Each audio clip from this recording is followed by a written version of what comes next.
जो कभी मेहनत करना नहीं छोड़ते, सफलता उनका साथ नहीं छोड़ती। और आपको उसी सफलता तक पहुंचाने के लिए मैं हर्ष त्यागी बाहुबली फिजिक्स वाला प्लेटफॉर्म पर आप लोगों का स्वागत करता हूं और अपना सा एक छोटा सा इनपुट जो है आप लोगों को देना चाहता हूं। क्या है जरा देखिए। आज हम स्टार्ट करेंगे रफ्तार सीरीज के मोर कॉन्सेप्ट लेक्चर नंबर 8 की। और आज के लेक्चर में मैं आपको 3 कॉन्सेप्ट सिखाऊंगा बेटा जी। Double titration, average atomic mass या मॉलिक्यूलर मास और वेपर डेंसिटी। मैं आप लोगों को बताना चाहता हूं कि ये जो आपके पास डबल टाइट्रेशन है, ये थोड़ा सा कंफ्यूजिंग लगता है बहुत सारे बच्चों को। डर लगता है इसके क्वेश्चन से कि सर डबल टाइट्रेशन तो बड़ा टफ है, ये तो हमने पढ़ा ही नहीं, और पढ़ा भी है तो हमें समझ में नहीं आता और इसके क्वेश्चन नहीं लगते हैं। जरा देखो, मैं आपको एक क्लियर बताता हूं, आज के बाद डबल टाइट्रेशन का एक भी क्वेश्चन आपसे छूटेगा नहीं, यह मैं वादा करता हूं। लेकिन पहले आपको यह समझना पड़ेगा कि डबल टाइट्रेशन एक्चुअल में है क्या। अब जरा देखिए, लास्ट वाले लेक्चर में मैंने आपको मिक्सिंग ऑफ रिएक्टिंग सॉल्यूशन करवाया था, और जब इलस्ट्रेशन या एग्जांपल दिए थे तो मैंने एक एसिड का सॉल्यूशन लिया था, दूसरा बेस का सॉल्यूशन लिया था, और उन दोनों को मिक्स करने के बाद एक रिजल्टेंट सॉल्यूशन बनाया था। और आपको मैंने बताया था कि जब वो मिक्स हुए थे तो वहां पर एसिड और बेस ने रिएक्शन करी थी। कहीं ना कहीं उन क्वेश्चंस को या उस टाइप के जो भी मिक्सिंग थी उसको हम सिंपल टाइट्रेशन भी कहते हैं, उसको हम सिंपल टाइट्रेशन भी कहते हैं, या फिर एसिड बेस टाइट्रेशन भी कहते हैं। अब जरा देखिए, डबल टाइट्रेशन भी बिल्कुल वैसे ही एसिड बेस टाइट्रेशन की तरह ही होती है, वैसे ही सिंपल टाइट्रेशन की तरह होती है, लेकिन एक डिफरेंस होता है। वो छोटा सा, वो क्या है जरा देखिए। आपके पास ब्यूरेट में बेस होगा बिल्कुल पहले की तरह, कोनिकल फ्लास्क में एसिड होगा बिल्कुल पहले की तरह, कोई डिफरेंस नहीं है। बस होगा क्या, अकेला एक एसिड झुंड में आने वाले बेस के मिक्सचर को न्यूट्रलाइज करेगा। वहां पर हम सिर्फ इंडिविजुअल एक बेस लेते थे, और यहां पर हमारे पास ये बेस नहीं, बेस का मिक्सचर होगा, द मिक्सचर ऑफ बेस। अब बात कहानी ये है, सर थोड़ा थोड़ा समझ में आ रहा है कि अकेला एक एसिड झुंड में आने वाले इन बेसिस को एक साथ न्यूट्रलाइज करने की कोशिश करेगा, और जब ये डबल काम करेगा तो उसको हमने डबल टाइट्रेशन कह दिया। अब दूसरी चीज एक और बोलूंगा मैं आपको, एक चीज मैं और एक और बोलूंगा बेटा, कि इन क्वेश्चन का टास्क क्या है। जिन्होंने डबल टाइट्रेशन के टास्क को समझ लिया कि घूम फिरकर वो ये क्वेश्चन पूछने वाला है, घूम फिरकर वो ये क्वेश्चन पूछने वाला है, और हमें इन पॉइंट पर बिल्कुल ध्यान देना है, तो मैं कहता हूं कि अगर आपने ये इसको फील कर लिया तो एक भी क्वेश्चन आपका ना किसी भी बुक का, किसी भी मॉड्यूल का छूटेगा नहीं, ये मेरी गारंटी है। जरा देखिए कैसे। टास्क क्या है कि ये जो भी बेस के मिक्सचर होंगे, इनके अंदर अलग अलग बेस की आपको अमाउंट कैलकुलेट करनी है। चाहे वो आप मोल में कैलकुलेट करिए, चाहे वो आप ग्राम में कैलकुलेट करिए, और फिर वो आपसे क्या पूछ सकता है कि दिए गए मिक्सचर के अंदर जो अलग अलग बेस हैं उनका मोलर रेशियो क्या है। मोलर रेशियो का मतलब है मोलों का रेशियो क्या है। या वो कह सकता है कि भाई कितने परसेंट फलाना बेस था और कितने परसेंट ढिमकाना बेस होगा, परसेंटेज पूछ सकता है। यही है, इससे ज्यादा कोई टास्क नहीं है इसमें, बड़ा सिंपल है। अब जरा देखिए, मैं आपको एक बात बताता हूं कि यहां पर जो एसिड है वो बेस के साथ रिएक्शन करेगा, और जब ये पूरा का पूरा एसिड पूरे के पूरे बेस को न्यूट्रलाइज कर देगा तो उसको कहेंगे हम एंड पॉइंट। क्या बोलेंगे हम उसको, एंड पॉइंट या न्यूट्रलाइजेशन पॉइंट। और इस रिएक्शन को आइडेंटिफाई करने के लिए कि रिएक्शन कंप्लीट हुई या नहीं हुई है, तो यहां पर हम 2 इंडिकेटर यूज करेंगे। वो 2 इंडिकेटर हो गए फिनोल्फ्थालीन एंड मिथाइल ऑरेंज। अब मैं आपको उनके बारे में घटना बताऊंगा कि मिथाइल ऑरेंज के केस में क्या होगा और फिनोल्फ्थालीन के केस में क्या होगा, और किन किन बातों का आपको ध्यान रखना है। अगर आपने उन छोटी छोटी बातों को ध्यान में रख लिया, छोटी छोटी चीजें सीख ली, तो मैं कहता हूं कि एक भी क्वेश्चन, एक भी बोल रहा हूं मैं, एक भी क्वेश्चन आपके मॉड्यूल, आपकी बुक से ऐसा नहीं होगा जो आपसे ना हो। चलिए देखते हैं कैसे। मैं आपको एक कहानी बताऊंगा भाई सबसे पहले, कि जब हम यहां पर रिएक्शन करवाएंगे या टाइट्रेशन करवाएंगे तो वो कौन कौन सी टाइट्रेशन हो सकती है, या वो कौन कौन से मिक्सचर होंगे बेस के जो हमें पढ़ने हैं, जिसके जो हमारे सिलेबस में है। जरा देखिए, पहला मैं बताता हूं बेटा जी, मिक्सचर ऑफ बेस की अगर मैं बात करूं, मिक्सचर ऑफ बेस की अगर मैं बात करूं, बेसिस की बात करूं, तो आपको बेटा जी 3-4 टाइट्रेशन पढ़नी है यहां पर। वो क्या क्या है जरा देखिए। पहली टाइट्रेशन जैसे मान लीजिएगा NaOH प्लस के Na2CO3, ये आपके पास एक मिक्सचर है जो रिएक्शन किसके साथ करेगा, बोलो बोलो। आप कहोगे सर एसिड हमने ले लिया है HCl, और यही लेंगे हम, इसी के क्वेश्चन ज्यादातर मिलेंगे आपको। दूसरा क्या होगा?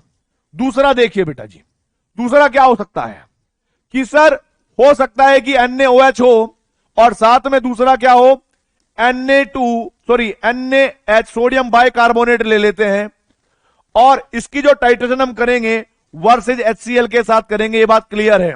दूसरी टाइट्रेशन हम ये करेंगे। तीसरी टाइट्रेशन समझिए क्या होगी बेटा, तीसरी टाइट्रेशन क्या होगी वो समझिए प्लीज। थर्ड वाली में या तो हमारे पास Na2CO3 होगा और प्लस के NaHCO3 का मिक्सचर होगा और इसकी हम जो रिएक्शन करेंगे या टाइट्रेशन करेंगे वर्सेज HCl के साथ करेंगे। तो ये तीन टाइट्रेशन हमें पढ़नी है, क्लियर है ये बात।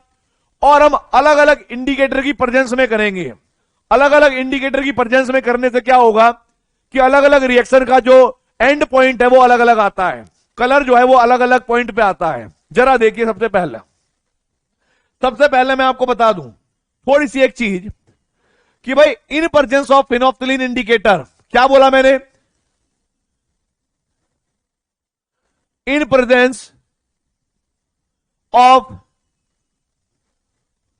फिनोल्फ्थालीन इंडिकेटर, प्लीज समझने की कोशिश करिएगा।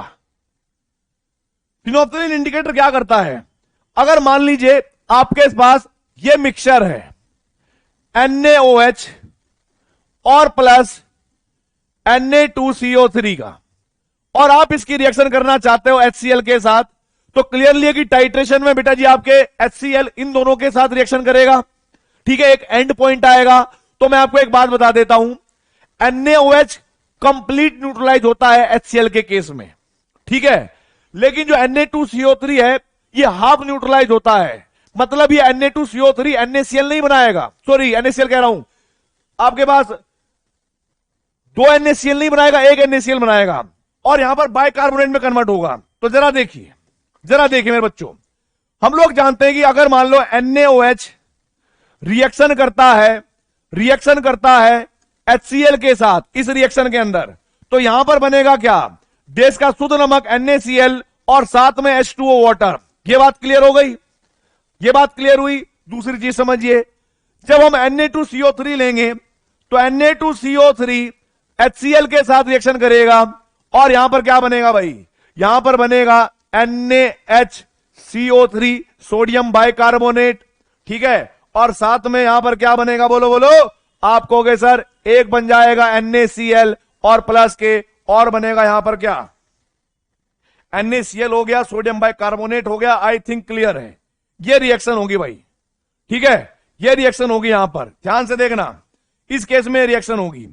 अब जरा देखो, पहली टाइट्रेशन में अगर देखा जाए कि वो जो मिक्सचर था ना, उस मिक्सचर जो भी हमारे पास मिक्सचर था बेस का, हमने मान के चले हैं कि NaOH के मोल A होंगे और Na2CO3 के B मोल होंगे। आप समझने की कोशिश करिएगा, ये रिएक्शन ये रिप्रेजेंट करती है कि NaOH का एक मोल HCl के एक मोल के साथ रिएक्शन करेगा, हाँ या ना? आप कहोगे सर बिल्कुल सही। तो 2 मोल NaOH के कितने मोल HCl के साथ रिएक्शन करेंगे? आप कहोगे सर 2 मोल, बिल्कुल सही बात है। अगर मैं आपको कहूं कि इसका अगर A मोल है तो HCl के कितने मोलों की जरूरत पड़ेगी? आप कहोगे सर A मोल की जरूरत पड़ेगी। कितने की? एक ही, ठीक है भाई। अब जरा देखिए दूसरा क्या है, Na2CO3 जब HCl के साथ रिएक्शन करता है और ये रिएक्शन भी कंप्लीटली बैलेंस है, तो आप देखोगे कि 1 रेशियो इसका है, 1 यहां पर दे रखा है, 1 मोल 1 के साथ रिएक्शन करेगा। तो B जो होंगे, अगर B मोल मेरे पास Na2CO3 के होंगे तो HCl के कितने लगेंगे? आप कहोगे सर क्लियर बात है कि B मोल ही लगेंगे। अब जरा समझिएगा, आप लोगों को क्या करना है कि यहां पर A यानी इसके लिए A रखेंगे कि भाई इसके हमने A मोल लिए थे, राइट, तो HCl के भी A मोल खर्च हुए होंगे। अब Na2CO3 के हमने B मोल लिए थे तो इसके भी B मोल खर्च हुए होंगे। तो मेरा कहने का मतलब है कि जो टोटल मोल होंगे HCl के, जो टोटल मोल होंगे एसिड के, वो किसके बराबर होंगे? तो आप कहोगे कि total mole of HCl equals to A plus B। ये इक्वेशन बना लेना। पहले केस में आप क्या बनाओगे? टोटल मोल ऑफ HCl बराबर A प्लस B। ये इक्वेशन बना लेना बेटा। क्लियर हो गई ये बात? जिन जिन बच्चों को ये बात समझ में आ जाएगी, मैं गारंटी कहता हूं एक भी क्वेश्चन नहीं छूटेगा, ठीक है। दूसरे केस में समझिएगा, फिनोप्थिलीन के केस में ही चल रहा है ये, आगे भी मैं लिख रहा हूं बेटा जी। इन केस ऑफ फिनोप्थिलीन, अब मैंने क्या किया भाई, दूसरा मिक्सर लिया।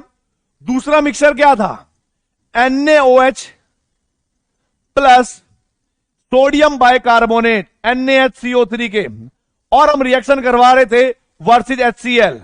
यहां पर देखते हैं कौन कौन सी रिएक्शन होती है और कहां कहां पर हमारे पास एंड पॉइंट आएगा। तो जरा देखिए, NaOH HCl के साथ रिएक्शन कर लेगा, यहां पर देश का शुद्ध नमक NaCl और प्लस के H2O बन जाएगा। अब जरा देखिए बेटा, और मैं आपको एक और बात बोल दूं, जब कभी भी हम फिनोप्थिलीन लेंगे तो सोडियम बाइकार्बोनेट HCl के साथ कोई एंड पॉइंट नहीं दिखाएगा, तो हम लिखेंगे यहां पर नो रिएक्शन। क्या लिखा मैंने, नो रिएक्शन। अब आप समझने की कोशिश करिएगा प्लीज, मेरे बच्चों समझने की कोशिश करिएगा। मान लो बेस का हमारे पास ये मिक्सचर था, इसमें मैंने A मोल NaOH के माने और B मोल मैंने अपने आप से सोडियम बाइकार्बोनेट के माने, और मुझे यह बताना है कि HCl के मोल कितने यूज हुए होंगे। तो हम लोग जानते हैं कि भाई फिनोप्थिलीन के केस में HCl सोडियम बाइकार्बोनेट के साथ रिएक्शन नहीं करेगा, तो जितनी भी वो खर्च हुए होंगे वो किसके साथ हुए होंगे, आप कहोगे NaOH के साथ खर्च हुए होंगे सर। तो आप क्या इक्वेशन बनाओगे कि टोटल मोल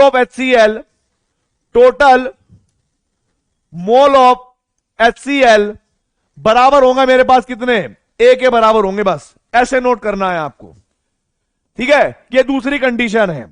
तीसरे की बात करेंगे बेटा, हम तीसरे की बात करेंगे। तीसरे केस में क्या दे रखा होगा बेटा, सेम फिनोप्थिलीन इंडिकेटर है। इन केस ऑफ फिनोप्थिलीन,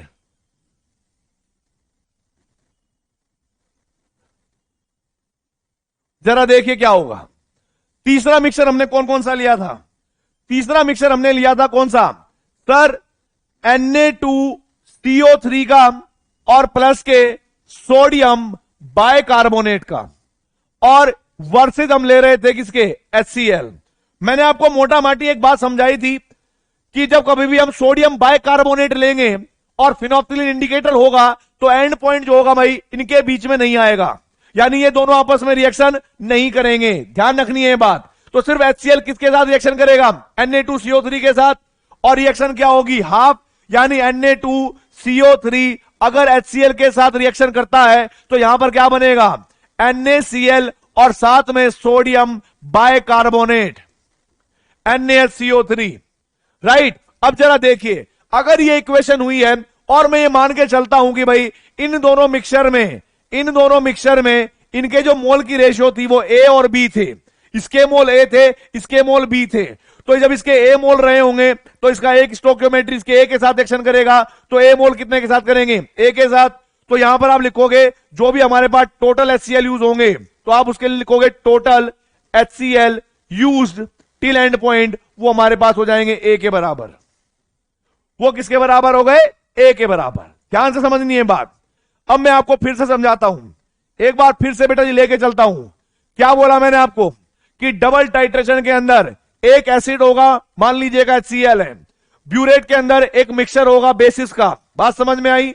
अब वो बेसिस के साथ रिएक्शन करेंगे दो अलग अलग इंडिकेटर की प्रेजेंस में, कौन कौन से, या तो फिनोप्थिलीन और या होगा मेरे पास क्या बेटा जी, या होगा मेरे पास मिथाइल ऑरेंज। अब जरा देखिए, टास्क मेरे पास ये है कि वो जो भी बेस का मिक्सचर है, उन बेस के अंदर ए बेस या बी बेस जो भी बेस होगा उनकी मोल कितने कितने होंगे या उनका वेट परसेंटेज कितना होगा, इसी से रिलेटेड क्वेश्चन आएंगे। अब जरा देखो, तो मैंने आपको क्या करा कि तीन टाइट्रेशन के बारे में बताया, NaOH और Na2CO3 इसका मिक्सचर हो सकता है, वो रिएक्शन करेगा HCl के साथ, या NaOH NaCO3 के साथ रिएक्शन करेगा HCl के साथ, या Na2CO3 और NaHCO3 वर्सेस HCl के साथ रिएक्शन होगी।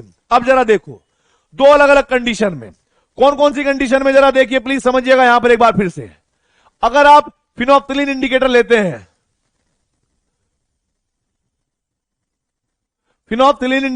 बेटा, तो मैं आपको एक बात बता देता हूं कि कौन कौन सी रिएक्शन पॉसिबल है और कौन कौन सी नहीं, उससे आपको पता लग जाएगा।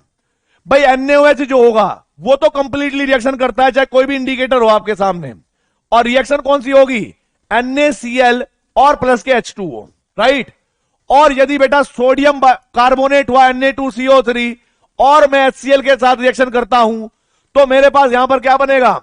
आप कहोगे सर एक बनेगा सोडियम बाइकार्बोनेट NaHCO3 और एक बन जाएगा क्या? NaCl, right. ये मुझे करना है।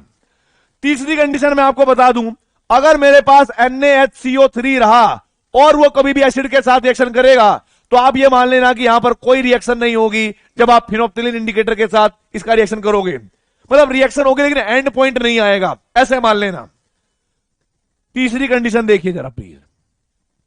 अगर मान लो मेरे पास मिथाइल ऑरेंज, क्या हो गया बेटा जी? मिथाइल ऑरेंज इंडिकेटर है। अगर मेरे किसी क्वेश्चन में मिथाइल ऑरेंज इंडिकेटर दे रखा है तो आप ये रिएक्शन कंप्लीट करोगे। ऐसा नहीं कि सोडियम बाइकार्बोनेट तक हाफ रिएक्शन रखनी है या सोडियम बाइकार्बोनेट रिएक्शन नहीं करेगा। जरा देखिए, अगर आप मिथाइल ऑरेंज की प्रेजेंस में रिएक्शन करवाते हैं तो पहली रिएक्शन ये होगी कि मान लो अगर NaOH हुआ वो HCl के साथ रिएक्शन करता है तो वहां पर NaCl और प्लस के वाटर बनेगा।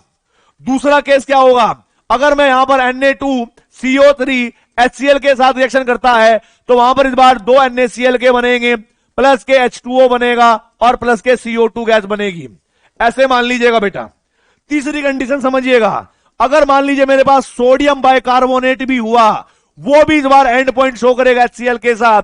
यहां पर बनेगा क्या? NaCl प्लस के H2O और प्लस के CO2। तो प्लीज मिथाइल ऑरेंज की प्रेजेंस में सारी की सारी रिएक्शन कंप्लीट होंगी, ये बात ध्यान रख लेना। एक बार फिर से बोल रहा हूं, लेकिन अगर आप फिनोप्थिलीन लोगे तो NaOH वाली कंप्लीट, Na2CO3 वाली आधी रिएक्शन होगी, मतलब वो सिर्फ सोडियम बाइकार्बोनेट तक बनेगी और सोडियम बाइकार्बोनेट HCl के साथ रिएक्शन नहीं लिखनी है। बात समझ में आई आप लोगों को मिथाइल ऑरेंज की प्रेजेंस में? अब जरा देखिए, वापस समझाता हूं कौन सा इंडिकेटर लिया। इस बार मैंने इंडिकेटर लिया सर फिनोप्थिलीन। क्लियर है ये बात? मिक्सचर क्या है? NaOH का और Na2CO3 का। आप मुझे बताओ, ये तो कंप्लीट रिएक्शन करेगा? कहना हां सर। और ये आधा रिएक्शन करेगा? बोलो बोलो। आपको सही बात है। तो मैंने दोनों रिएक्शन लिख दी और स्टोइकोमेट्री से पहचाना कि अगर मैं इसका 1 मोल लूं तो मुझे HCl के भी 1 मोल लेने पड़ेंगे और इसका अगर मैंने B मोल लिए तो मुझे इसके भी B मोल लेने पड़ेंगे। आई होप आप लोगों को यह बात क्लियर हो गई होगी।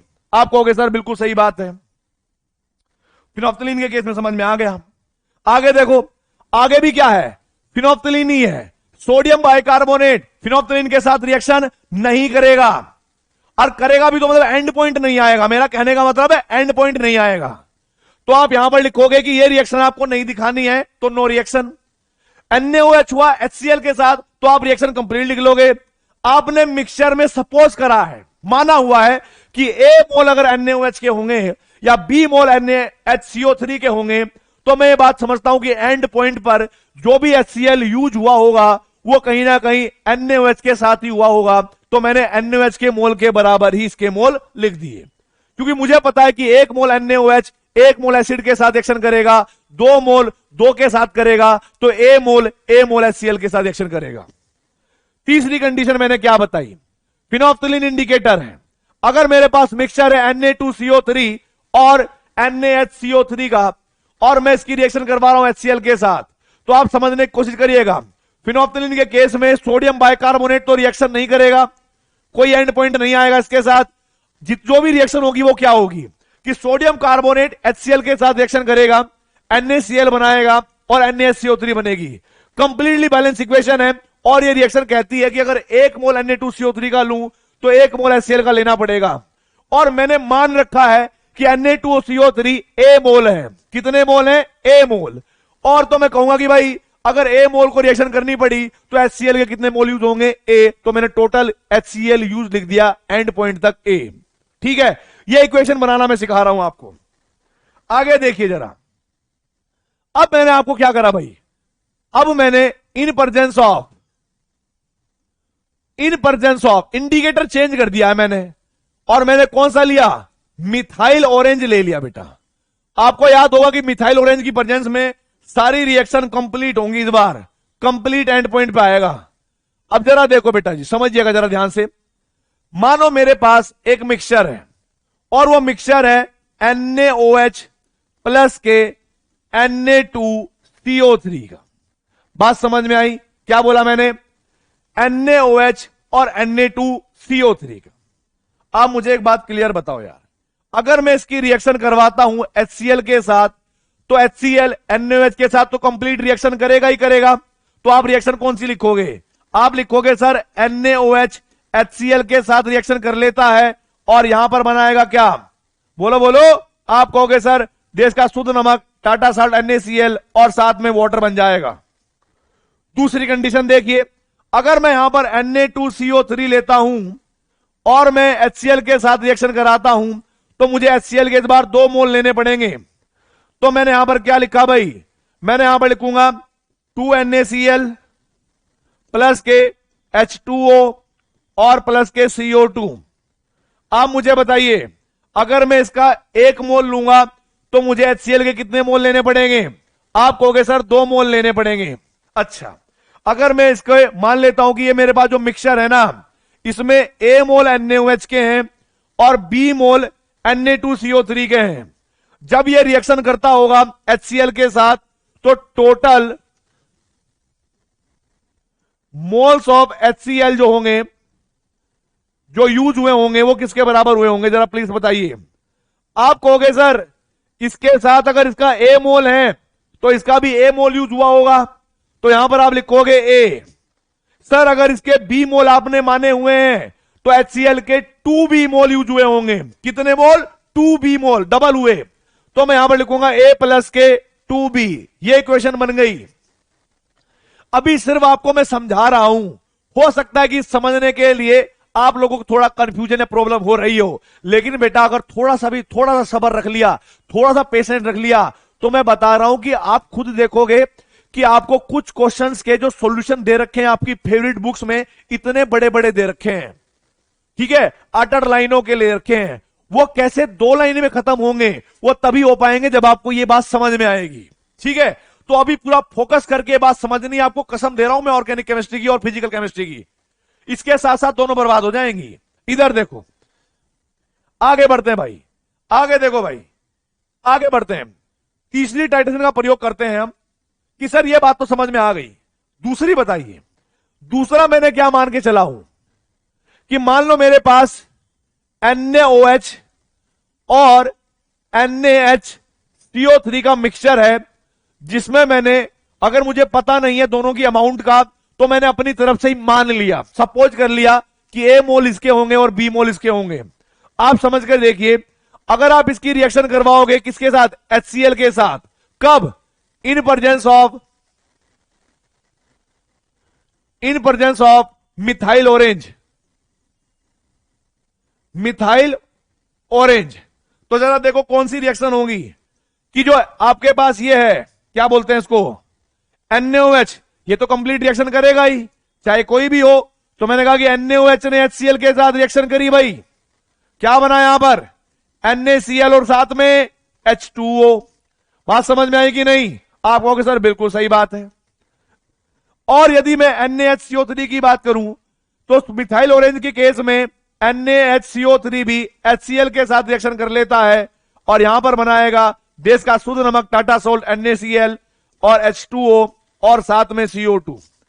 अब आप समझने की कोशिश करिएगा। मान लो मेरे पास A मोल इसके थे, B मोल इसके थे। मुझे पता है कि 1 मोल के साथ रिएक्शन करता है। अगर मेरे पास A मोल NaOH के हुए तो HCl के कितने खर्च हुए होंगे? आप कहोगे सर A मोल। ठीक है, यहां पर ये इक्वेशन भी बैलेंस है। मुझे पता है कि 1 मोल सोडियम बाइकार्बोनेट 1 मोल HCl के साथ यूज होगा। अगर मेरे पास इसके B मोल हुए तो HCl के कितने खर्च होंगे? आप बताइए। आप कहोगे सर इसके भी B मोल खर्च होंगे। तो मैं यहां पर लिख देता हूं बेटा जी की total HCl used till and point. क्या बोला मैंने? Till and point. तो मेरे पास कितना आएगा? A plus B। ये इक्वेशन बनेगी। अभी आप पास इतना ही याद रखना, A प्लस B ये इक्वेशन बनेगी। आगे देखो भाई, आगे देखो, तीसरी कंडीशन है, ठीक है भाई, मिथाइल ऑरेंज की प्रेजेंस में। तो मैं यहां पर लिख देता हूं बेटा जी, जब कभी भी आपके पास Na2CO3 प्लस NaHCO3 का मिक्सचर रिएक्शन करेगा या टाइट्रेशन करेगा HCl के साथ, वो भी कब? इन presence of methyl orange, in presence of methyl orange. तो आपको क्या करना होगा, जरा ध्यान से देखिएगा, क्या करना होगा कि सर हम पहले जानते हैं कि रिएक्शन कंप्लीट होगी, रिएक्शन कंप्लीट होगी तो आप Na2CO3 की रिएक्शन HCl के साथ कराना, और यहां पर बनेंगे 2 NaCl के, 7 के H2O और प्लस के CO2। रिएक्शन को बैलेंस करने के लिए इसके 2 करने पड़ेंगे। बात क्लियर हो गई? और मुझे यह भी पता है, अगर मैं सोडियम बाइकार्बोनेट लेता हूं NaHCO3, तो सर HCl मिथाइल ऑरेंज के प्रेजेंस में इसके साथ भी आगे रिएक्शन प्रोसीड करवाएगा, और यहां पर बनेगा NaCl प्लस के H2O और प्लस के CO2। यह बात समझ में आ गई? अब हम जरा देखिए, हमारे पास टास्क क्या है कि इस बेसिक मिक्सचर में इनकी अलग अलग अमाउंट कैलकुलेट करना, और जब कोई चीज हमें नहीं पता होती तो पहले हम सपोज ही करते हैं, मान लेते हैं। तो मैंने इसकी कितनी मानी कि इसका A मोल था और इसका B मोल था। आप मुझे बताइए, अगर मैं इसका 1 मोल लूं तो HCl के कितने मोल खर्च होंगे? आप कहोगे सर 2 मोल। और यदि मैं इसके A मोल लूं तो HCl के अब कितने मोल खर्च होंगे? आप कहोगे सर 2A मोल। ठीक है, अगर मैं इसके B मोल लूं तो HCl के कितने खर्च होंगे? आप कहोगे सर B मोल। तो जरा देखो, यहां पर मुझे समझ में आ गया कि total HCl used till and point जो होगा वो 2A प्लस B, ये इक्वेशन बनेगी। और जिन जिन बच्चों को ये इक्वेशन बनानी आ गई, समझो उनको डबल टाइट्रेशन आ गई, उनको डबल टाइट्रेशन आ गई। अब जरा देखिए कैसे, देखते हैं बेटा कैसे। आपके सामने क्वेश्चन है, देखना मुझे बताना। 0.1 gram of solution containing Na2CO3 and NaHCO3। समझना मेरी बात। आप कह रहे हो सर बिल्कुल सही बात है, मिक्सचर तो वही है जो आपने बताया था, मिक्सचर वही है जो आपने बताया था। अब जरा देखो, requires 10 ml of 0.01 normal HCl। HCl का n फैक्टर 1 होता है, तो उसकी नॉर्मेलिटी और मोलैरिटी सेम ही होती है, कोई अलग बात नहीं है। ठीक है भाई, तो आप इसको 0.m कर लेना, मोलर HCl दे रखा है। For neutralization using phenolphthalein indicator as an indicator, mass percent आपको बताना है Na2CO3 इन सॉल्यूशन इज। जरा देखिए, आपको पता है Na2CO3 और NaHCO3 का मिक्सचर है, फिनोफ्थिलीन इंडिकेटर है, HCl एसिड है। आप मुझे बताइए, आपको कसम है, कौन किसके साथ HCl रिएक्शन करेगा और कितनी करेगा? आप कहोगे सर रिएक्शन होगी Na2CO3 के साथ सिर्फ, और इसके साथ रिएक्शन नहीं होगी। और रिएक्शन भी क्या होगी, जरा देखिए, रिएक्शन भी क्या होगी बेटा, जरा देखो क्या होगी। रिएक्शन होगी क्या कि भाई आपके पास होगा सर कि जो Na2CO3 रहा होगा ना, Na2CO3 रहा होगा, उसने HCl के साथ रिएक्शन करी होगी, और हमारे पास क्या बना होगा? NaHCO3 बना होगा सर। ठीक है भाई, बन गया। और एक क्या बना होगा? NaCl। ये क्लियर पॉइंट हुआ। ये रिएक्शन क्या कहती है कि इसका 1 मोल इसके 2 मोल, सॉरी इसका 1 मोल इसके 1 मोल के साथ रिएक्शन करेगा। मैंने आपको क्या सिखाया हुआ है कि जो भी मिक्सचर है उसमें आप A और B अपनी तरफ से मोल मान लो। आप कह रहे हो सर मैंने ना अपनी तरफ से यह किया कि मैंने Na2CO3 के तो A मोल मान लिए और इसके B मोल मान लिए। अब बताओ क्या करना है? तो जरा देखो, मुझे पता है कि 1 मोल के लिए 1 मोल खर्च हुआ होगा, तो 2 मोल के लिए 2 खर्च हुए होंगे। अगर मैं इसके A मोल के मान के चलूं तो HCl के कितने खर्च हुए होंगे? आप कहोगे सर A, ये तो आपने बताया था। तो जरा देखो, total moles of HCl used जो हुए हैं वो हमारे पास A के बराबर हुए हैं। किसके बराबर हुए हैं? A के बराबर हुए हैं। तो जरा देखो बेटा जी, जरा देखो मेरे बच्चों, A के मोल, HCl यानी मोल का एक फॉर्मूला भी होता है, मोलैरिटी इंटू में वॉल्यूम, अगर आपको याद हो तो। HCl के टोटल मोल हमें दे रखे हैं कितने, यानी वॉल्यूम दे रखी है 10 ml और मोलैरिटी दे रखी है 0.01। तो आप यहां पर क्या लिखोगे? इधर लिखना मोलैरिटी इंटू में वॉल्यूम, ये HCl के मोल हो जाएंगे जो खर्च हुए, और आपने किसके बराबर रखा हुआ है इनको? A मोल के बराबर रखा है। मोलैरिटी की जगह पर क्या पुट करोगे सर? 0.01 पुट कर देंगे। कसम से आपकी कसम है सर, यही पुट करेंगे। मैंने कहा ठीक है भाई, मार दो मुझे। अब जरा देखो वॉल्यूम कितनी रखोगे? सर 10 ml यूज हुआ, ठीक है भाई 10 ml यूज हो गया। अब जरा देखो मुझे निकालने क्या है, बोलो बोलो, मोल। और ये वॉल्यूम किसमें दे रखी है सर? ये वॉल्यूम दे रखी है मिलीलीटर में। इसको लीटर में कन्वर्ट करने के लिए क्या करेंगे? 1000 से डिवाइड कर दो सर। ठीक है भाई, मान गए। और ये किसके बराबर हुए? ए के बराबर। तो जरा देखो, जैसे आप इस पॉइंट को हटाओगे तो नीचे आपके पास 2 जीरो आएंगी। आप एक जीरो से ये जीरो कैंसिल आउट कर दोगे, आपके पास एक ही अमाउंट आ जाएगी। कितनी?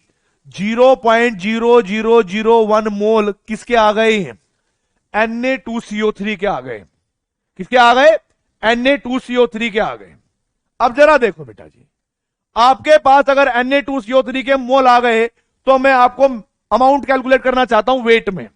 आप लोग जानते हैं, वी नो दैट, प्लीज समझिएगा, वी नो दैट कि मोल का फॉर्मूला होता है given mass divide by molar mass. Given mass किसके बराबर होगा? मोल इंटू में मोलर मास। मोल कितने दे रखे हैं Na2CO3 के? कितने माने हुए थे हमने? ए का मतलब कितना हुआ? 0.0001। और मोलर मास कितना होगा? आप कर लेना यहां पर, ये हो जाएगा हमारे पास 48 और 46, 106। ठीक है भाई, 106 होता है इसका। जैसे आप इसकी मल्टीप्लाई करोगे तो सॉल्व करने के बाद आपके पास वेट आएगा ग्राम में। वेट आएगा ग्राम में। और आप लोगों को पता है कि भाई वहां पर mass of percentage of Na2CO3 पूछा हुआ है आप लोगों से। तो आप लोग क्या करोगे? अगर आपको मास परसेंट निकालना हो Na2CO3 का तो आप कैसे लिखोगे? मास परसेंटेज ऑफ Na2CO3 बराबर mass of Na2CO3 divide by total mass. और यहां पर क्या करोगे? 100 से मल्टीप्लाई कर दोगे। भाई मास ऑफ Na2CO3 कितना आया है सर? 0.0001 इंटू में 106 और टोटल मास था सर 1 ग्राम, राइट। इंटू में क्या करोगे? 100 से मल्टीप्लाई कर दोगे। कितना आ जाएगा जल्दी से बताइए भाई, बोलो बोलो। आप कहोगे सर ये हमारे पास आएगा हाँ सर ये हमारे पास आएगा 10.6%। 10.6%। और आप देखोगे ए बी सी डी आपके पास 4 ऑप्शन है। 4 ऑप्शन में से 10.6 कहीं पर भी नहीं आया। इसका मतलब क्या हुआ कि नन ऑफ दीज इसका करेक्ट आंसर होगा। नन ऑफ दीज का करेक्ट आंसर होगा। अभी मैं जानता हूं कि एक क्वेश्चन से आपको अभी क्लियर नहीं हुआ। मान लेते हैं कि आपको और क्वेश्चन की प्रैक्टिस करवाने की जरूरत है। चलो करवाते हैं और देखते हैं क्या होता है बेटा। जरा देखते हैं क्या होते हैं। मैंने कहा था कि जिसको एक छोटी सी इक्वेशन समझ में आ गई ना, मोलैरिटी का फॉर्मूला तो यहां पर बन जाएगा अपना, सॉरी मोल का फॉर्मूला तो ये बन जाएगा मोलैरिटी इनटू में वॉल्यूम से। आगे के सारे क्वेश्चन इस इक्वेशन से 1 मिनट में सॉल्व हो जाएंगे, बस इस इक्वेशन से। अगर आपने थोड़ा सा भी ध्यान बेटा जी इन वाली इक्वेशन पर दे लिया कि फिनोप्थलीन की प्रेजेंस में कौन सी रिएक्शन होती है और कौन सी नहीं, और मिथाइल ओरेन की प्रेजेंस में कौन सी रिएक्शन होगी और कैसे, उसके बाद ये मिक्सचर अगर होंगे, मिक्सचर को देखकर अगर आपने ये total mole of HCl A plus B ऐसे इक्वेशन बनानी आ गई तो ए और बी के अमाउंट आप फटाफट निकालोगे मोलों में, टाइम भी नहीं लगाओगे, मेरी गारंटी है। चलिए अब बढ़ते हैं अगले क्वेश्चन की तरफ। क्या कहा इसने, देखते हैं भाई ये क्या कहना चाहता है। क्वेश्चन देखने में इतना बड़ा लग रहा है सर कि 2 बार चक्कर आ रहे हैं हमें, लेकिन मैं गारंटी दे रहा हूं 15 सेकंड से ज्यादा टाइम नहीं लगाओगे, मेरी गारंटी है। जरा कैसे थे देखो, a mixture of NaOH and Na2CO3, बात सही है। Required 25 ml of 0.1 molar HCl using phenolphthalein as an indicator. इसको समझना यहां तक, ठीक है। However the same amount of the mixture required 30 ml of 0.1 molar HCl when methyl orange was used as the indicator. The molar ratio of NaOH और Na2CO3 in the mixture was. जरा देखिए, आप ये समझने की कोशिश करिएगा मेरे बच्चों कि मान लो तुम्हारे पास एक मिक्सचर है किसका, NaOH और Na2 CO3 का। सबसे पहला काम क्या है? सबसे पहला काम क्या है कि इस मिक्सचर में सर हमने ना मोल अज्यूम करने हैं। मैंने क्या काम करे कि NaOH के मोल मान लिए सर 1 है A और Na2CO3 के मान लिए B है। सेम वही मिक्सचर मैंने दूसरी साइड भी लिया, सेम वही मिक्सचर मैंने दूसरी साइड भी लिया। कौन सा? NaOH का लिया सर, और यहां पर मैंने Na2CO3 का लिया। मोल मैंने वही माने हुए पहले की तरह जो आपने बताए थे, A मोल इसका और B मोल इसके। बात सही है भाई। अब हम इसकी रिएक्शन कर रहे हैं एक बेटा किसके साथ? Versus HCl in presence of phenolphthalein. क्या लिखा मैंने? In presence of phenolphthalein.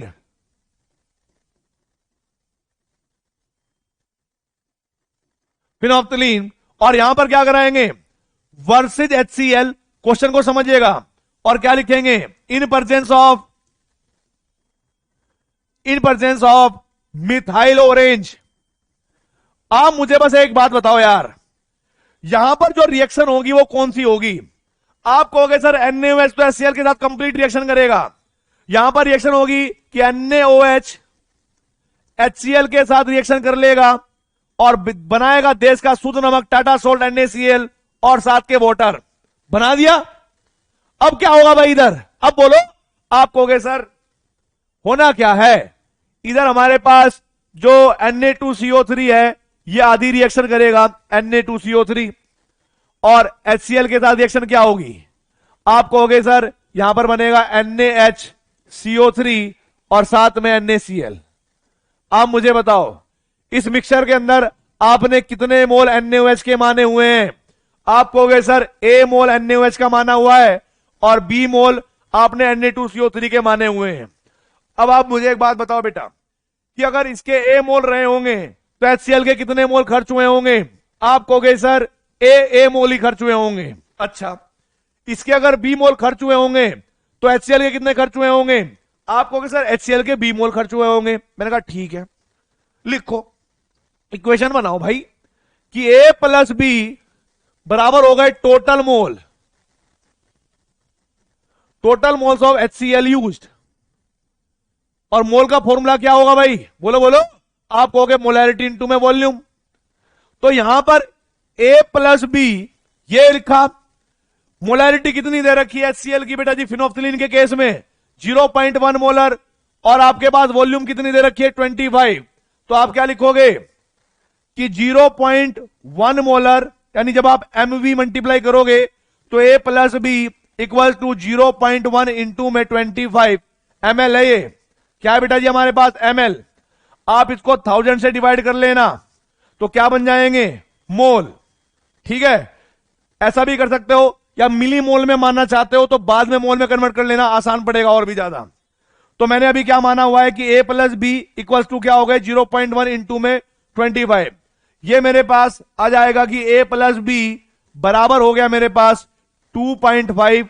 ठीक है, इसको मैंने मान लिया इक्वेशन 1 है। आगे देखो भाई, यहां पर कौन सी रिएक्शन होगी? सर यहां पर कंप्लीट रिएक्शन हो जाती है। कौन कौन सी? जरा देखिए, अगर मान लो NaOH लिया, मैं इसकी रिएक्शन HCl के साथ कराऊं तो यहां पर NaCl और साथ का H2O बनेगा। आप कहोगे सर बिल्कुल यही बनेगा, कोई दिक्कत नहीं है। अब जरा देखो, मान लो मैंने Na2CO3 लिया और मैं यहां पर लिखता हूं कि भाई कंप्लीट रिएक्शन करा रहा हूं मिथाइल ऑरेंज की प्रेजेंस में। तो आप HCl की जब रिएक्शन करोगे तो यहां पर क्या करोगे? 2 NaCl बनाओगे और साथ में H2O और CO2 ऐसे गैस बाहर निकाल दोगे। तो इसके आप 2 मोल खर्च करोगे। आप मुझे एक बात बता दो बस छोटी सी, अगर आपको समझ में आती है तो। NaOH के कितने मोल लिए मैंने यहां पर? आप कहोगे सर 1 मोल। A मोल लिए हैं, ठीक है। 1 मोल NaOH 1 मोल HCl के साथ रिएक्शन करेगा, 2 मोल NaOH 2 मोल HCl के साथ रिएक्शन करेंगे। तो आप मुझे बताइए अगर मेरे पास A मोल होंगे NaOH के तो HCl के भी कितने मोल खर्च होंगे? आप कहोगे सर कैसी बात करते हो, साफ साफ पता लग रहा है A मोल खर्च होंगे। ठीक है, आप मुझे बताओ Na2CO3 के अगर मैंने B मोल माने हुए थे और मुझे पता है कि एक Na2CO3 2 मोल HCl के साथ रिएक्शन करेगा, तो B मोल कितने के साथ रिएक्शन करेंगे? आप कहोगे सर 2B के साथ रिएक्शन करेंगे। मैंने कहा ठीक है। आप मुझे इतना बताओ HCl के टोटल कितने मोल खर्च हुए इस टोटल मिक्सचर को न्यूट्रलाइज करने के लिए? A प्लस के 2B इतने ही हुए। आप क्या कहोगे?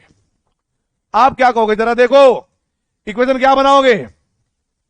सर दूसरे केस में जो इक्वेशन बन रही है ना, दूसरे केस में जो इक्वेशन बनी है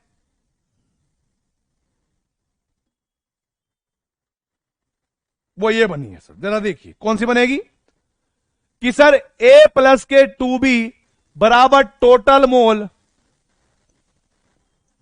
मोल ऑफ HCl यूज्ड। ठीक है, अभी हम मिली मोल में प्रयोग करेंगे इनकी वैल्यू। तो जरा देखो A प्लस के 2B बराबर मोल का फॉर्मूला क्या होगा? मोलैरिटी इंटू में वॉल्यूम। अब जरा देखो आपके पास HCl की मोलैरिटी 0.1 है, वॉल्यूम कितनी है 30 ml, तो आपके पास क्या आ जाएगा? जरा देखो कि सर A प्लस 2B बराबर हमारे पास आएगा कितना भाई? बोलो बोलो।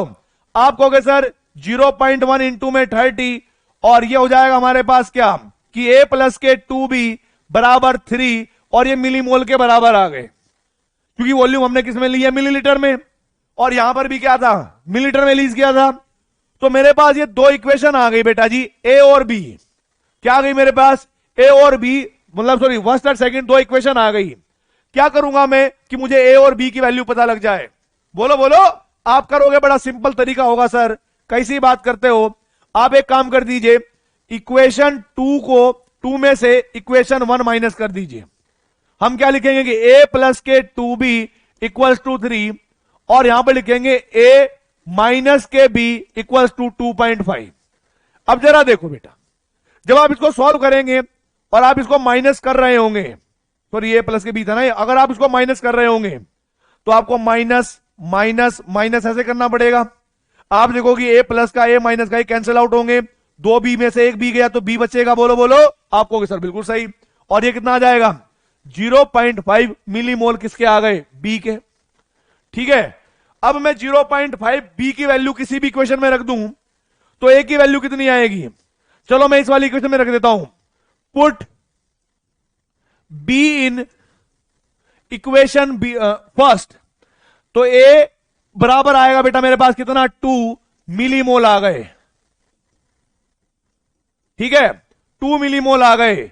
उसने क्या पूछा है? रेशियो पूछी है, NaOH और Na2CO3 की मोलर रेशियो। तो इसका मतलब NaOH को हमने A मोल माना है और Na2CO3 को हमने B मोल माने हुए हैं। तो हम लोग क्या करेंगे इसके लिए? बोलो कि सर द मोलर रेशियो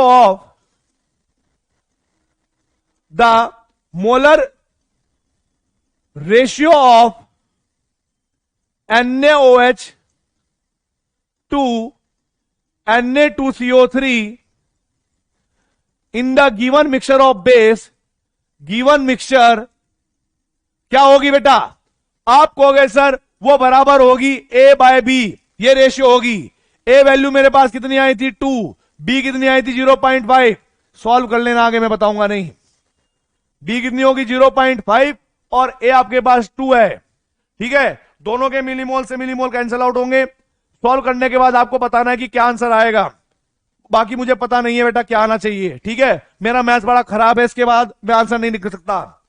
और आपको कमेंट बॉक्स में अपने नाम के साथ आंसर छोड़ना पड़ेगा इसका कि क्या बनेगा इसका आंसर। ठीक है, चलिए। आय हाय गजब्बा, जब्बा। जरा देखो क्या बोला इसने, जरा देखते हैं भाई। इसने बोला है when 100 ml of solution NaOH and Na2CO3 was first titrated with N/10 HCl in presence of HPH का मतलब होता है बेटा जी फिनोफ्थिलीन। ये शॉर्ट फॉर्म में लिखा हुआ है फिनोफ्थिलीन। ठीक है, फिनोफ्थिलीन, और ये आपके पास होता है मिथाइल ऑरेंज। ठीक है, अब मैं आपको बताना चाहूंगा कि जब 100 ml solution of NaOH and Na2CO3 को पहले टाइट्रेट किया गया HCl के साथ फिनोफ्थिलीन की प्रेजेंस में, तो 17.5 ml were use till and point, कि 17.5 ml यूज हुए। After this and point methyl orange was added and 2.5 ml of same HCl were required to attain new end point, the amount of NaOH in the mixture, वो क्या होगी ये बताना है आपको।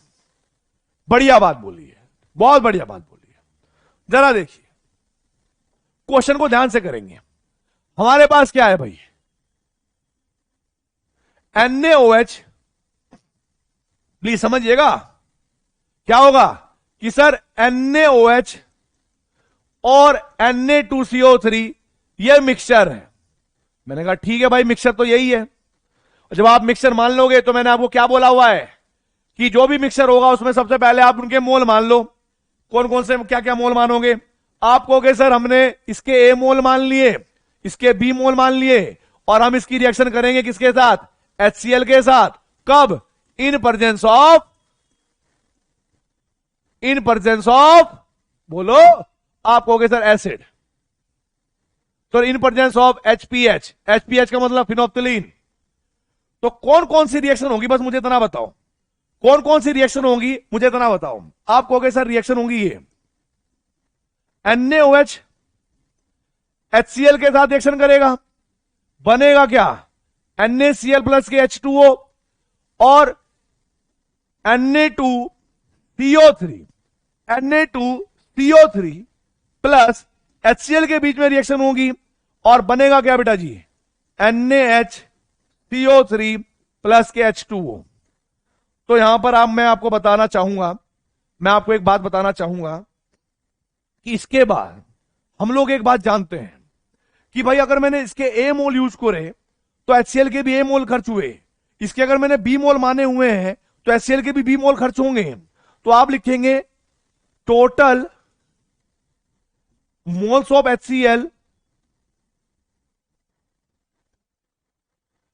used till first and point क्या होगा बेटा जी? वो बराबर किसके होंगे? आप बोलोगे सर वो बराबर हो जाएंगे हमारे पास A प्लस बी, इसके बराबर होंगे। मैंने कहा ठीक है भाई, A प्लस बी वैल्यू आ जाएगी। और आप लोग जानते हैं कि मोल्स का फॉर्मूला क्या होता है? मोलैरिटी इनटू में वॉल्यूम, है ना? मोलैरिटी इनटू में वॉल्यूम। तो जरा देखो इन्होंने क्या वैल्यू दे रखी है कि सर मोलैरिटी जो है या जो नॉर्मेलिटी है, मैं आपको बताना चाहूंगा कि नॉर्मेलिटी और मोलैरिटी बराबर होती है एन फैक्टर, और HCl एक ऐसा एसिड है जो H प्लस और Cl माइनस देता है, यानी कोई भी एसिड जितने H प्लस देगा उसका एन फैक्टर भी उतना ही होगा। तो जरा देखो, normality divide by molarity equals to 1 अगर आप लिखोगे तो नॉर्मेलिटी और मोलैरिटी एक ही बात हुई। बात समझ में आई? हाँ, यह बात मैं क्लियर बोल देता हूं कि एन फैक्टर मैंने अभी इसलिए नहीं समझाया है क्योंकि एन फैक्टर को मैं रिडॉक्स में कराऊंगा डिटेल में। हर चीज का एन फैक्टर निकालने का तरीका अलग होता है, कंफ्यूज नहीं करना था मुझे, इसलिए बस सिंपल बता दिया। ठीक है, इधर देखो, इसने कहा कि वो जो आपके पास 1/10 का मतलब क्या हुआ? 0.1, इतनी मोलैरिटी रही होगी। और वॉल्यूम कितनी खर्च हुई? 17.5। तो मैंने कहा कि भाई बात सही है, मोलैरिटी थी 0.1 और वॉल्यूम थी 17.5, ये मिलीमोल है। ये क्या है? मिलीमोल। बराबर किसके हुए? A plus B. क्या होगा ये? 1.75 बराबर A प्लस बी। इसको आपने इक्वेशन 1 मान लिया। बात समझिएगा। अब जरा देखो यार, अगर मैंने देखा कि बी मोल इसके साथ रिएक्शन करे होंगे तो स्टोकियोमेट्री ये बात भी तो कहती है ना भाई, NaOH के भी बी मोल बनेंगे, क्योंकि जरा देखो रिएक्शन बैलेंस है। एक मोल Na2CO3 जब एक मोल HCl के साथ रिएक्शन करेगा तो एक ही मोल NaOHCO3 का बनेगा। बात समझिएगा। आपको सर बात तो सही है। अब जरा देखो, अगर मैं इसके 2 मोल ले लूं, फिर सर 2 मोल HCl के खर्च होंगे और 2 मोल ही NaHCO3 के बनेंगे। हां, आप समझने की कोशिश करिएगा कि अगर मैंने बी मोल इसके लिए होंगे तो बी मोल इसके खर्च हुए होंगे और बी मोल इसके बने होंगे। बात समझ में आई आपको कि सर बिल्कुल सही बात है। तो यहां पर पहला एंड पॉइंट आ चुका था, पहली टाइट्रेशन खत्म हो चुकी थी। किसके केस में? मिथाइल और फिनोप्थिलीन के केस में। अब आप समझिएगा, आपने क्या काम करा? कंटिन्यू उसी वाली टाइट्रेशन में मिथाइल ओरेन डाल दिया। यही तो लिखा हुआ है इसने कि भाई आफ्टर दिस एंड पॉइंट, जैसे पहला एंड पॉइंट आया आपने मिथाइल ऑरेंज डाल दिया, was added, और आगे 20.5 ml of same HCl were required. Same HCl का मतलब क्या हुआ? वही HCl जिसकी मोलैरिटी 1/10 थी, यानी 0.1, उसका 2.5 यूज हुआ। क्या सोचोगे तुम? आ रहा है कि भाई अगर पहला एंड पॉइंट आया होगा तो मुझे एक बात का क्लियर पता है कि NaOH तो पहले से ही खत्म होकर रखा हुआ है। बात समझ में आई? Na2CO3 NaHCO3 में कन्वर्ट हो गया है, बचा कौन रह गया होगा उस केस में? आप कहोगे सर सही कह रहे हो, वहां पर पहले एंड पॉइंट के बाद सिर्फ थोड़ी बहुत जो अमाउंट बची होगी वो NaHCO3 की बची होगी, और जो होंगे हमारे पास B मोल। कितने होंगे? B मोल। बात समझ में आई? कितने होंगे उसके? B मोल। अब आप समझने की कोशिश करिएगा, या B मिली मोल, जो भी आप मानना चाहें, कि जब सेकंड एंड पॉइंट आया होगा तो मैं यहां पर लिखूंगा इन प्रेजेंस ऑफ, क्या लिखा मैंने? इन प्रेजेंस ऑफ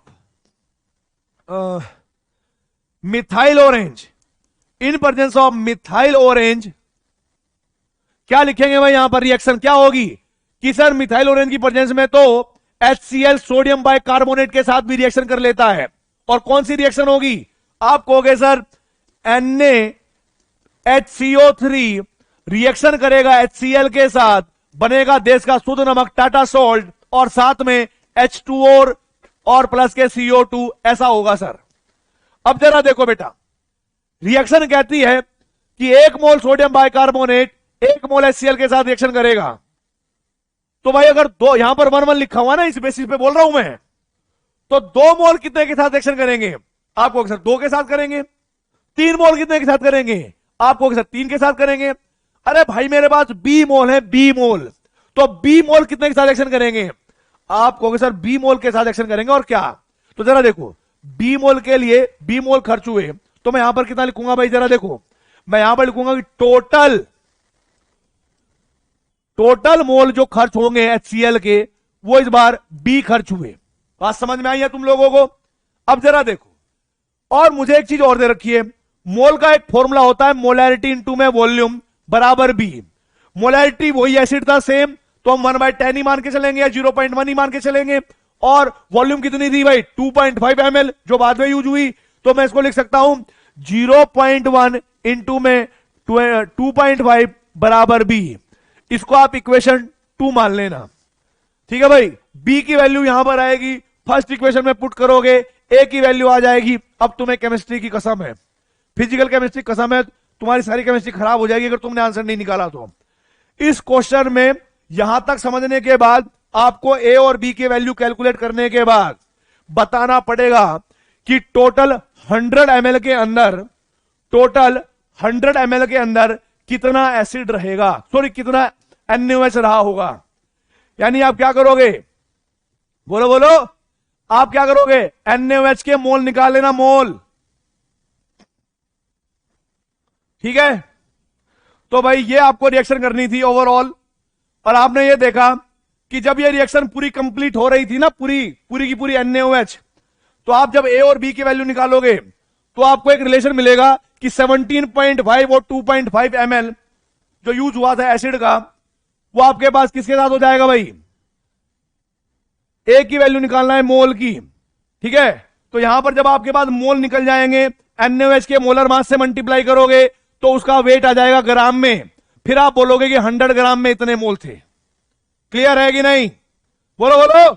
आप कहोगे सर ठीक है, समझ में आ गया, मान लेंगे आपकी बात, मुझे करेक्ट आंसर चाहिए, अभी मैं दूंगा नहीं हिंट। अब देखो भाई, यहां पर एक क्वेश्चन दिया गया मेरे बच्चों कि भाई 1 gram of a sample of CaCO3 was strongly heated and CO2 liberated was absorbed in 100 ml of 0.5 molar NaOH। और कहा गया है assuming 90% purity of the sample or how many ml of 0.5 molar HCl would be required to react with the resulting solution to reach the end point in presence of phenolphthalein। देखकर बहुत डर लग रहा होगा, समझ सकता हूं मैं, पूरा डर लग रहा है, कुछ समझ में नहीं आ रहा, सर पता नहीं कितनी सारी रिएक्शन एक साथ कर दी, हमें तो डरा ही दिया इन्होंने। तो जरा देखो अभी अब इस क्वेश्चन की वाट लगाते हैं, कैसे? जरा देखो, हम एक बात जानते हैं कि पहले अगर हम बात करें, इतने हिस्से को पढ़े कि 1 ग्राम सैंपल था कैल्शियम कार्बोनेट का जिसको हमने गर्म किया, और गर्म करके जो हुआ वो बाद में देखेंगे। सबसे पहला काम क्या होगा कि CaCO3 को गर्म किया गया होगा, और गर्म करने के बाद जब गर्म करेंगे तो हम कहेंगे कि भाई CaO और प्लस के CO2 बना होगा। स्टेप बाय स्टेप चलेंगे भाई, लाइन टू लाइन। अब जरा देखो, जब हमें पता लग गया कि सर CaCO3 जब गर्म होता है, और हम लोग ये बात जानते हैं कि ये रिएक्शन कहती है कि इसका 1 मोल 1 मोल CaCO3 अगर गर्म होगा तो 1 मोल CaO और 1 मोल CO2 गैस बनेगी। और यहां पर जो वेट दे रखा है उस सैंपल का समझ लीजिएगा, हमारे पास एक इम्प्योर सैंपल है जिसका टोटल वेट दे रखा है 1 ग्राम, यानी भाई सैंपल का। अगर मैं ये चाहूं कि उसके अंदर कैल्शियम कार्बोनेट कितने ग्राम होगा, तो उन्होंने बोला है कि भाई अज्यूम करना है कि 90% प्योरिटी है उस सैंपल की।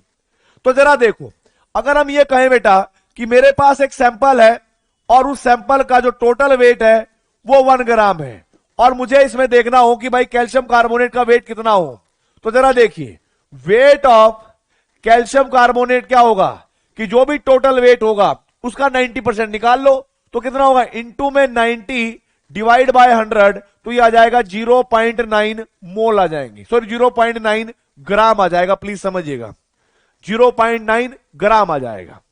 अब जरा देखो, मुझे इसका वेट पता लग गया कितना, 0.9 ग्राम, ठीक है।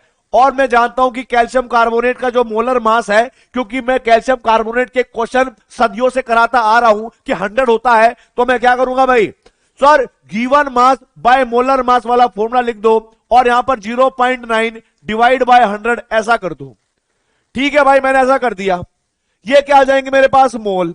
पर मैं एक बात सोचता हूं कि ये वैल्यू बहुत छोटी है, क्यों ना मैं ऐसा कर दूं कि मैं इस रिएक्शन को मिली मोल में चलाऊं, क्योंकि मिली मोल में चलाऊंगा तो कैलकुलेशन थोड़ा और इजी पड़ जाएगी।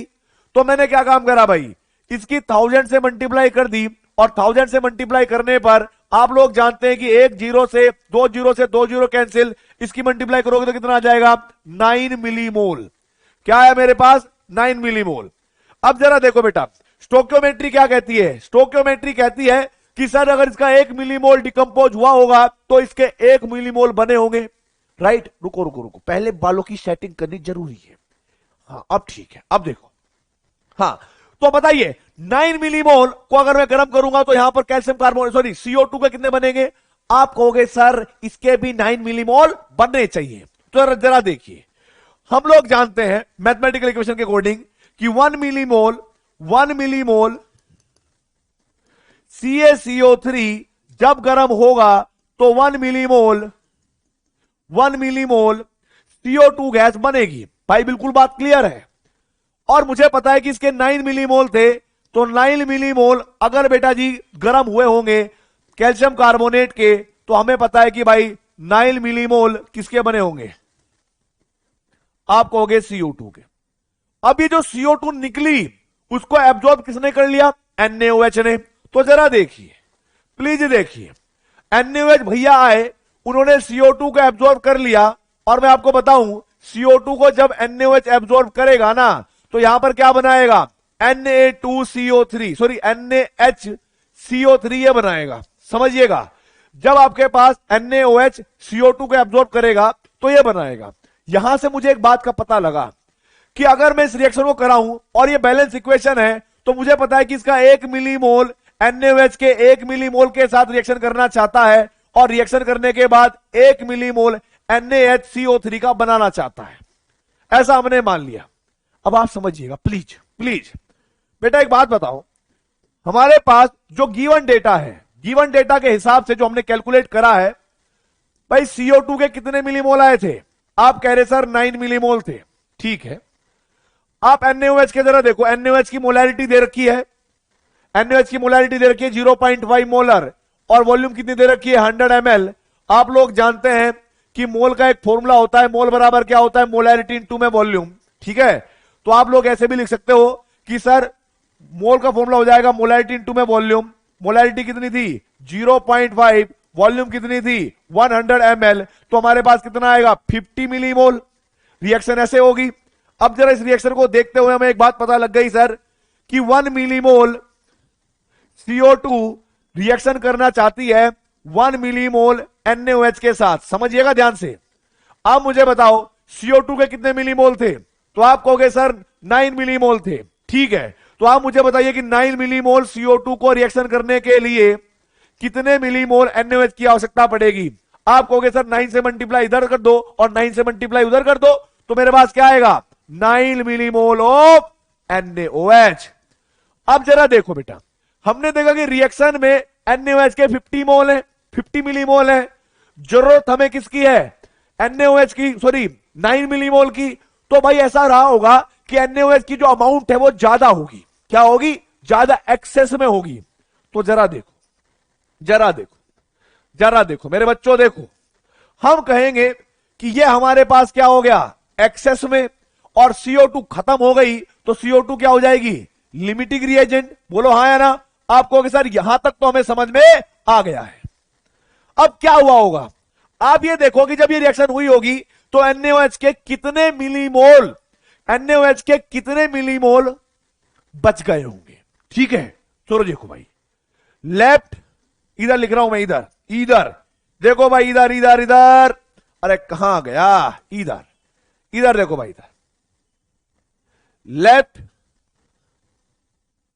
अबे कैसे लिखेंगे, लेफ्ट मिलीमोल ऑफ NaOH जो होंगे वो बराबर होंगे मेरे बच्चों कि 50 में से 9 खर्च हो गए थे सर, 40 मिलीमोल बचे होंगे। अब जरा देखो, उसने एक बात और बोली है। क्या बोली है उसने, कि आगे उसने एक्सेस ऑफ, जो अभी आपके पास जो आगे का मतलब सैंपल था NaOH की जो भी एक्सेस थी, उसने पूछा कि how many millilitre of 0.5 molar HCl would be required to react with the resulting solution, कि जो भी आपके पास बाद में सॉल्यूशन बचा है, अगर आप उसकी रिएक्शन करवाना चाहते हैं HCl के साथ, तो वो उसके कितने ml खर्च होंगे। जरा देखिए, आप समझिएगा, इस रिएक्शन में कहीं ना कहीं, इस रिएक्शन में कहीं ना कहीं सोडियम बाइकार्बोनेट भी होगा, जो एक ही बीकर में रिएक्शन चल रही है। लेकिन उसने एक बात और बोली है कि उसने इंडिकेटर क्या लिया है, फिनोप्थिलीन। और हम लोग जानते हैं कि HCl सोडियम बाइकार्बोनेट के साथ फिनोप्थिलीन इंडिकेटर की प्रेजेंस में कोई एंड पॉइंट शो नहीं करता। बात समझ में आई, कोई रिएक्शन शो नहीं कर सकता। तो हम यहां पर क्या लिखेंगे, हम लिखेंगे सर यहां पर रिएक्शन हुई होगी NaOH, जो बचा रह गया होगा NaOH और HCl के साथ, क्योंकि हमें पता है कि भाई NaOH तो चाहे मिथाइल ऑरेंज ले लो और चाहे आप फिनोप्थिलीन ले लो, दोनों केस में रिएक्शन कर लेता है। तो जरा देखिए,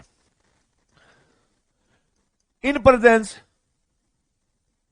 ऑफ फिनोप्थिलीन, जब हम ऐसा लिख देंगे तो हमें एक बात तो समझ में आ जाएगी, हमें एक बात तो समझ में आ जाएगी कि सर सोडियम बाइकार्बोनेट जो ये बना होगा, जितना भी बना होगा, इसने रिएक्शन नहीं करी होगी। रिएक्शन क्या हुई कि सर NaOH ने रिएक्शन करी थी HCl के साथ, और रिएक्शन करने के बाद देश का शुद्ध नमक टाटा सोल्ट NaCl बनाया और साथ में वाटर बना। और ये रिएक्शन ये बात कहती है, ये रिएक्शन ये बात कहती है कि इसका 1 मिलीमोल, इसके 1 मिलीमोल के साथ रिएक्शन करेगा, और जिससे 1 मिलीमोल HCl NaCl या 1 मिलीमोल H2O बनेंगे। अब आप मुझे एक बात बताओ बेटा, टोटल NaOH के कितने मिलीमोल थे हमारे पास। तो आप कहोगे सर इसके हमारे पास 41 मिलीमोल लेफ्ट थे।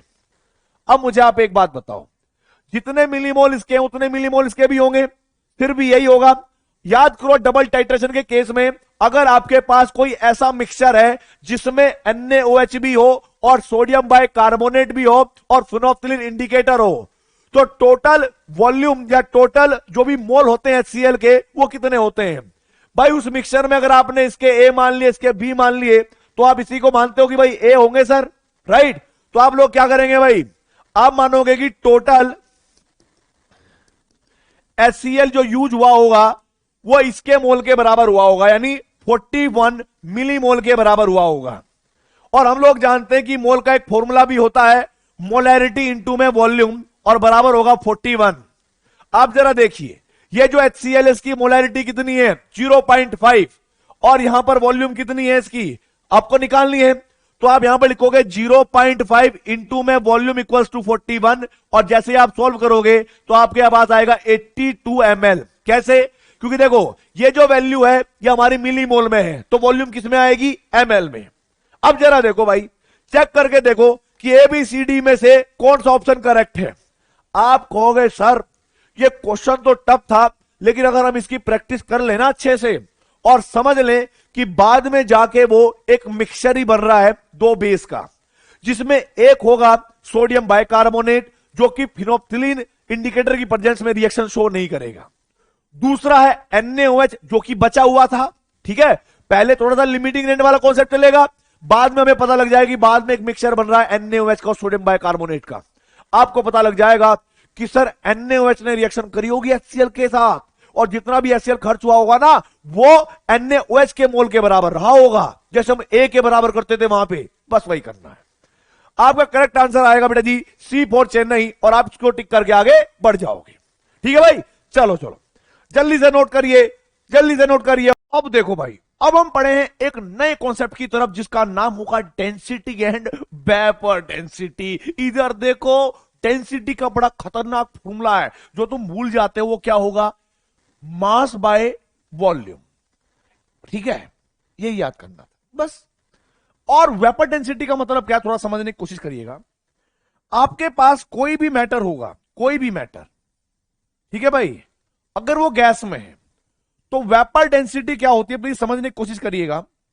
वेपर डेंसिटी का मतलब होगा कि उस स्पीसीज का कोई भी मोलिकुलर मास, किसी भी स्पीसीज का molecular mass divide by molecular mass of hydrogen. और क्योंकि हाइड्रोजन का अगर मैं मोलिकुलर मास कैलकुलेट करूं तो वो कितना हो जाएगा, वो 2 होता है। तो एक रिलेशन आपको याद रखना है मेरे बच्चों, अगर तुमने रिलेशन याद रखा तो क्वेश्चन तो एक एक बनेगा, वो मेरी गारंटी है ही।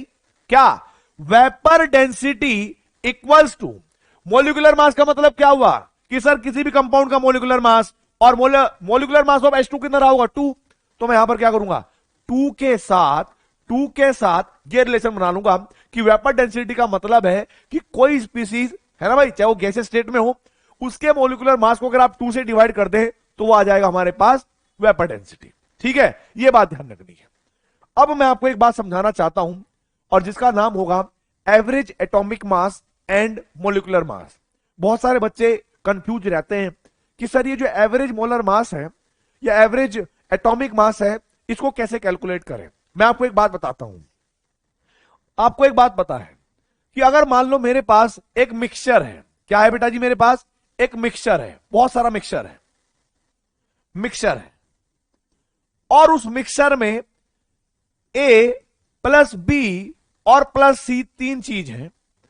तो आप ये भी जानते होंगे कि अगर मैं A का वेट जानता हूं, मान लो मैंने A का वेट जाना होगा, X होगा, इसका Y होगा, इसका Z होगा, और इनका कोई ना कोई मोलर मास भी होगा, तो आप क्या करोगे, A का मोल अलग निकालोगे, B का मोल अलग निकालोगे, C का मोल अलग निकालोगे।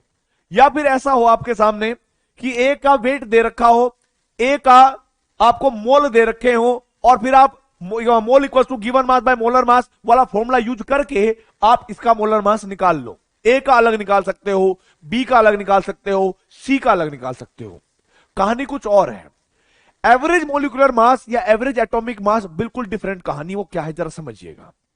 आप ये मान के चलिए कि मुझे इस पूरे मिक्सचर, ये जो ABC है ना, इस पूरे मिक्सचर के मोलर मास कैलकुलेट करना है, और मैं ये बात जानता हूं, क्या बोलो, कि सर अगर मेरे पास ABC 3 मॉलिक्यूल है और मैं इसका मोलर मास एवरेज वाला कैलकुलेट करना चाहता हूं, तो हम एक फॉर्मूला जानते हैं, वो क्या होगा, वी नो दैट किसके अंदर जो टोटल मोल होंगे, जो इसके अंदर टोटल मोल होंगे, वो बराबर किसके हो जाएंगे, टोटल वेट के। बोलो हाँ या ना, आप कहोगे सर बिल्कुल सही बात है। और डिवाइड क्या करेंगे हम, इसके एवरेज मोलिकुलर मास से, ऐसे करना है। और यदि मैं मोलिकुलर मास एवरेज लिखता हूं तो मैं क्रॉस मल्टीप्लाई करके लिखूंगा कि मोलर मास एवरेज यानी एवरेज मोलर मास बराबर होगा क्या, weight total divide by n total. समझिएगा मैं क्या बोल रहा हूं, weight total divide by n total, cross multiply करिए। अब आपको कसम है, आपको मैंने एक चीज सिखाई थी कि वेट एक एडिटिव प्रॉपर्टी है, मास एडिटिव प्रॉपर्टी है। 2 किलो अंगूर में 2 किलो संतरे जोड़ लो और थैले में डाल लो, 4 किलोग्राम बन जाता है। आप सोच के देखो कि भाई ये पूरा का पूरा मिक्सचर जिसके अंदर ए भी होगा, जिसके अंदर बी भी होगा, जिसके अंदर सी भी होगा, समझ में आई बात? आप क्या कहोगे? टोटल वेट की जगह पर क्या लिखोगे कि ए का वेट प्लस बी का वेट और प्लस सी का weight divide by n total, divide by n total. ये वो आपको दे देगा, आप कैलकुलेट कर लोगे, ठीक है। लेकिन इन W A W B W C की जगह पर क्या रखेंगे? देखो जरा क्या रखना है। हम लोग जानते हैं कि सर मोल का एक फॉर्मूला भी हमने पढ़ा है। आपने पढ़ाया था कि मोल बराबर होता है गिवन मास बाय मोलर मास। अगर मैं वेट को क्रॉस मल्टीप्लाई करूं तो क्या मोल इनटू में मोलर मास लिख सकता हूं? आप कहोगे सर बिल्कुल लिख सकते हो। तो मैं इसकी जगह पर क्या पुट करूंगा जरा समझिएगा कि मोल्स ऑफ ए इंटू में molar mass of A plus moles of B into में मोलर मास ऑफ बी और plus moles of C into में मोलर मास ऑफ सी और डिवाइड बाय टोटल मोल को कैसे लिखेंगे? बोलो बोलो। आप कहोगे सर ए के मोल, ओ भाई साहब बी के मोल और प्लस के सी के मोल, ये क्या हो जाएगा? एवरेज मोलिकुलर मास। अगर मान लो कोई स्पीसीज एलिमेंट है, एटम की फॉर्म में है, तो जहां हम एवरेज मोलिकुलर मास की बात कर रहे हैं वहां पर क्या बन जाएगा? एवरेज एटॉमिक मास। चलो देखते हैं कैसे। चलो एग्जांपल से मैं आपको समझाता हूं भाई। चलो कैसे जरा देखो एग्जांपल देखो। आप लोगों को मैंने एक बात बोली, आप लोगों को मैंने एक बात बोली भाई कि एक मिक्सचर है, एक मिक्सचर है, समझिएगा। इस मिक्सचर में ए गैस और बी गैस, दो गैस रहती हैं, ठीक है भाई। और हमने ये कहा कि इसमें जो है ना ए, मान लीजिएगा कि भाई इफ ए इज 40% एंड ये तो पता लग ही जाएगा कि बी हमारे पास कितनी हो जाएगी? बी हमारे पास 60% हो जाएगी, ऐसे मान लेना, ठीक है। और आपको क्या निकालना है? इसका एवरेज मोलिकुलर मास निकालना है, एवरेज मोलिकुलर मास निकालना है, ठीक है। जबकि हम लोग एक बात जानते हैं, इन्होंने ए का और बी का अलग अलग से कुछ मोलिकुलर मास दे रखा है। जैसे इसका दे रखा है 14, क्या हो गया भाई? हाँ, इसका दे रखा है मोलर मास अलग से इंडिविजुअल, वो 14, और इसका दे रखा है 16 अलग से। और आपको इस मिक्सर का एवरेज मोलिकुलर मास निकालना है। आप लोग क्या करोगे जरा देखो कि सर अगर उसके अंदर ए 40% है और बी 60% है, इसका मतलब क्या होगा कि टोटल मोल अगर हम इसको 100 मोल मान लें, ठीक है, तो बेटा जी मोल्स ऑफ ए किसके बराबर होंगे? बोलो बोलो, 40 मोल के बराबर होंगे कि नहीं? और मोल्स ऑफ बी किसके बराबर होंगे? आप कहोगे सर 60 मोल के बराबर होंगे। कसम फिजिकल केमिस्ट्री की, इतने ही होंगे सर। चलो ठीक है भाई, ये इंफॉर्मेशन तो हमें परसेंटेज से पता लग गई। अब आप मुझे देखो, आपको कसम दे रहा हूं मैं, आप मुझे मोल का फॉर्मूला बताओ।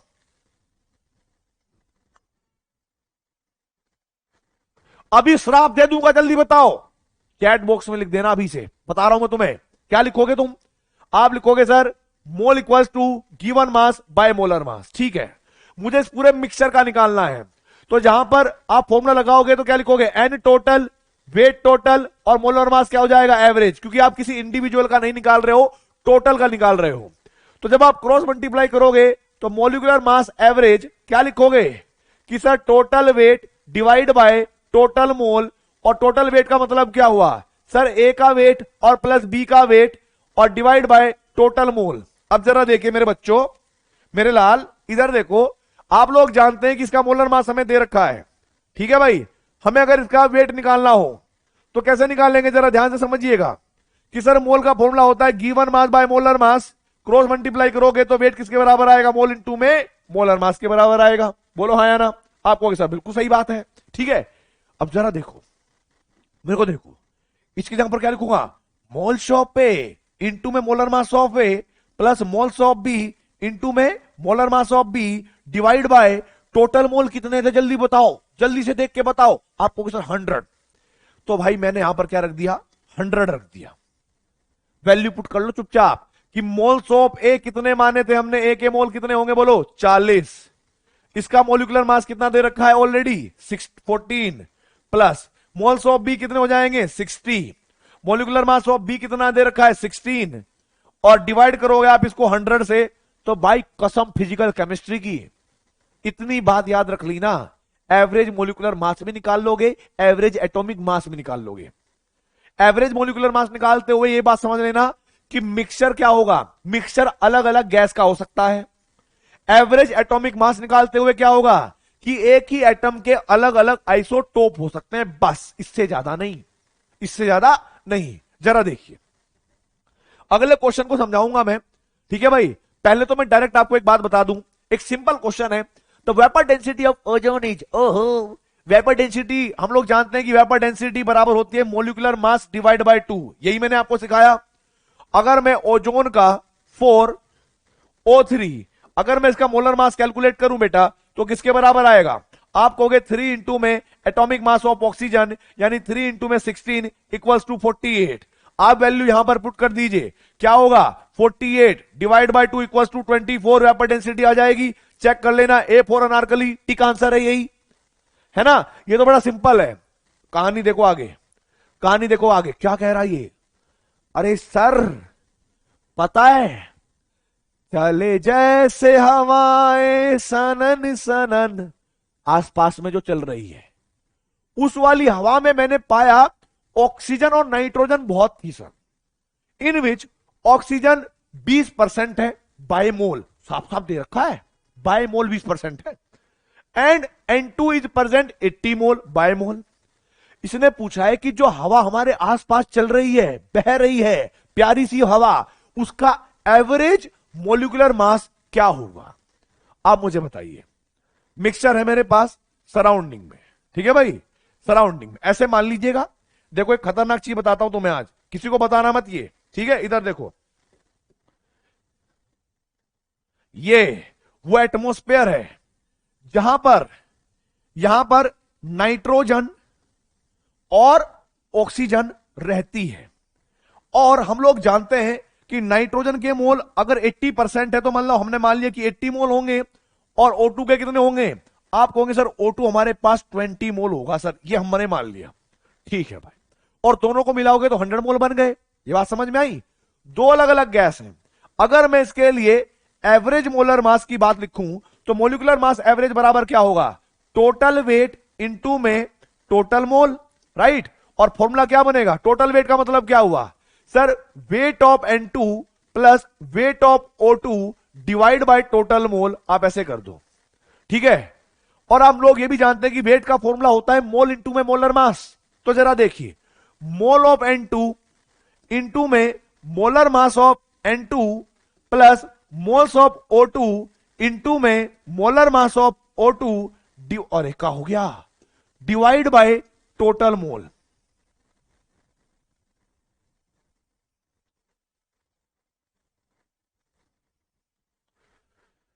अब मैं तुम लोगों को एक श्राप दे रहा हूं, अगर तुमने इस क्वेश्चन का आंसर चैट बॉक्स में नहीं लिखा, पूरी फिजिकल केमिस्ट्री खराब हो जाएगी तुम्हारी, ठीक है। कसम है तुम्हें केमिस्ट्री की। इस क्वेश्चन का आंसर मुझे चाहिए, और इस क्वेश्चन को मैं क्या कहूंगा भाई? सुनो सुनो, ये क्वेश्चन होगा आपके पास अल्फा क्वेश्चन। क्या होगा? Alpha question. क्वेश्चन का नाम, अपना नाम और इसका आंसर तीनों मेंशन कर देना। और मैं आपको एक और बधाई देना चाहता हूं, मुझे बहुत अच्छा लगा कि लास्ट वाले लेक्चर में आप लोगों ने अपना नाम मेंशन किया, आप लोगों ने आंसर निकाले। I am very happy to see कि आप लोग सीरियसली पढ़ रहे हो, ठीक है। तो उन बच्चों के लिए बहुत बहुत बधाई और बहुत बहुत आशीर्वाद भी। लेकिन एक ही बार आशीर्वाद मिला है, दूसरी बार श्राप मिल जाएगा। इस बार फिर से आपको यही करना है और इसका बेटा जी आंसर निकालना है। और अब मैं बढ़ रहा हूं आगे। आगे ये क्या कह रहा है, जरा प्लीज समझिएगा। आगे ये क्या कह रहा है? ये कह रहा है कि 2 गैसेस थी ए और बी, जिसमें मोलिकुलर वेट दे रखा है, ए का 20 है, और मोलिकुलर वेट दे रखा है बी का, मतलब मोलिकुलर मास दे रखा है 30 है। Are mixed in a ratio of A into में B, the average molecular mass of gas mixture is 24। Average molar mass दे रखा है। What is the average molar mass of the gas mixture if gases A and B are mixed in the ratio of B and A? बड़ा simple है और tough भी है, simple भी और टफ भी है। जरा देखो पहली कंडीशन क्या होगी। मान लीजिएगा मेरे पास पहली कंडीशन ये है और दूसरी कंडीशन ये है। अब जरा देखो क्या है। मैंने कहा कि भाई मेरे पास ए गैस है और यहां पर मेरे पास बी गैस है। सेम वही गैस होंगी, ए गैस है और बी गैस है। आप जरा देखिए क्या क्या लिखा हुआ है कि molecular mass of A MM अगर की बात करें तो इसका कितना हो जाएगा 20 और इसका कितना हो जाएगा मोलिकुलर मास बेटा जी, आप कहोगे सर 30 है। भाई मोलिकुलर मास तो चेंज होता नहीं है, नाइट्रोजन का 28 होता है, चाहे कहीं भी ले लो 28 ही होगा ना, बात समझ में आई? तो आप क्या लिखोगे, मोलिकुलर मास इसका यहां भी 20 है और मोलिकुलर मास बी का यहां भी 30 है। अब जरा देखो, अगर मैंने बोला कि इनके जो मोल थे ना, मोल वो ए रेशियो बी में होंगे, तो इसका मतलब क्या हुआ कि जो ए के मोल होंगे वो ए हैं और जो बी के मोल होंगे वो बी हो जाएंगे। ऐसे रेशियो मान लो। अगली बार देखो, मैंने क्या माना भाई कि जो ए के मोल है इस बार वो बी है और इसके मोल क्या हो जाएंगे बेटा जी, इसके हो जाएंगे हमारे पास ए। अब देखो उल्टा कर दिया। अब आप समझने की कोशिश करिएगा, इसका एवरेज मोलिकुलर मास जो है वो 24 दे रखा है पहले वाली कंडीशन का। इसके लिए अगर मैं एवरेज मोलर मास वाला फॉर्मूला लगाऊं तो किसके बराबर होगा कि भाई वेट ऑफ ए प्लस के weight of B total weight divide by total mole. ऐसे ही करना पड़ेगा मुझे। तो जरा देखो बेटा, यहां पर वेट ऑफ ए की जगह पर क्या लिखूंगा कि मोल्स ऑफ ए इंटू में molar mass of A plus moles of B into में molar mass of B divide by total moles कितने आएंगे आपके पास। तो जरा देखो एवरेज मोलर मास कितना दे रखा है, ध्यान से सोचना, 24। पहली कंडीशन के लिए 24 है। मोल्स हमने कितने माने, ए के, तो हमने ए मान लिया। मोलर मास कितना है 20, तो इंटू में मैंने 20 कर दिया। आगे देखो, आगे क्या दिया हुआ है भाई, आगे मेरे पास दे रखा है क्या कि सर अगर बी की हम बात करें तो भाई मोल्स हो जाएंगे हमारे पास कितने, बी, और मोलर मास कितना है 30। आप इसको जैसे ही सॉल्व करोगे यहां पर लिखोगे ए प्लस के बी, क्योंकि टोटल मोल तो ए प्लस बी हो गए ना। आप इसकी क्रॉस मल्टीप्लाई कर लो। आप जैसे ही क्रॉस मल्टीप्लाई करोगे मेरे बच्चों, तो क्रॉस मल्टीप्लाई करने के बाद क्या आएगा कि भाई 24a प्लस के 24b equals to 20a plus के 30b। और जब आप देखो सॉल्व करोगे तो आपके पास क्या आएगा, बोलो बोलो। आप कहोगे सर इक्वेशन कुछ ऐसी बन रही है कि 20 ये 20a है और इधर 24a है। अगर वो 20a इधर आ जाए तो हमारे पास 4a बचेंगे इधर, और ये 24 अगर उधर चले जाएं तो हमारे पास 6b बचेंगे। और सॉल्व करने पर आया है सर कि 2a बराबर 3b, 2a बराबर 3b ऐसे हमने लिख लिया, या a बराबर 3/2b। ये वैल्यू हमने a और b में रिलेशन निकाल लिया। आगे देखो, आगे देखो दूसरी कंडीशन में देखो, अगर मैं यहां पर वही सेम फॉर्मूला लगाऊं एवरेज मोलर मास सेकंड वाली कंडीशन में जो कि निकालना है, आप क्या लिखोगे, टोटल वेट बराबर टोटल मोल। और टोटल वेट किसके बराबर होगा बेटा, जल्दी से बताओ, टोटल वेट किसके बराबर होगा। आप कहोगे सर टोटल वेट बराबर होगा हमारे पास कि weight of A plus weight of B divide by total moles. और आप यहां पर क्या लिखोगे, वेट की जगह पर कि मोल्स ऑफ ए इंटू में molar mass of A plus moles of B, है ना, मोल्स ऑफ बी इंटू में, ऐसा दिख रहा है क्या, ठीक है दिख रहा है, इंटू में मोलर मास ऑफ बी और डिवाइड बाय एन टोटल। अब जरा देखो मेरे बच्चों, ए के मोल कितने माने इस बार, बी, और बी के मोल कितने माने, ए। मोलर मास सेम रहेगा, टोटल मोल अगर जोड़ लोगे तो ए प्लस बी हो जाएंगे। तो आपके पास क्या आंसर आएगा जरा देखिए। आप कहोगे सर एवरेज मोलर मास की अगर हम बात करें तो वो बराबर आएगा हमारे पास कितना, ध्यान से देखना, कितना कि सर 20b प्लस के 30a equals to a plus B. और हम लोग एक बात जानते हैं सर, क्या, बोलो बोलो, हम लोग एक बात जानते हैं कि a बराबर होता है 3/2b। देखो ध्यान से, अभी कैलकुलेट करा था, इधर देखो a बराबर क्या होता है 3/2b। वैल्यू पुट कर लो, आप वैल्यू पुट कर लो तो क्या करोगे, 20b की जगह पर आपने b रखा, कोई दिक्कत नहीं है, प्लस 30 a की जगह पर आपने क्या रख दिया 3/2 b रख दिया बेटा। यहां आपने a की जगह पर क्या रख दिया 3/2b और प्लस के b। अब मैं आपको बताऊं b कॉमन आ जाएगा और कॉमन होने के बाद कैंसिल हो जाएगा। यहां पर क्या बचेगा जरा देखो, यहां पर बचेगा क्या भाई 20, ठीक है, 20 इंटू में 1 यानी b कैंसिल हो गया, प्लस इसको सॉल्व करेंगे तो 15 आएगा। यहां पर ध्यान से देखो, 15 3 जा कितना हो जाएगा 45, इंटू में 1 और बी हमने यहां पर क्या ले लिया बेटा जी कॉमन। अब जरा ध्यान से देखो नीचे 3/2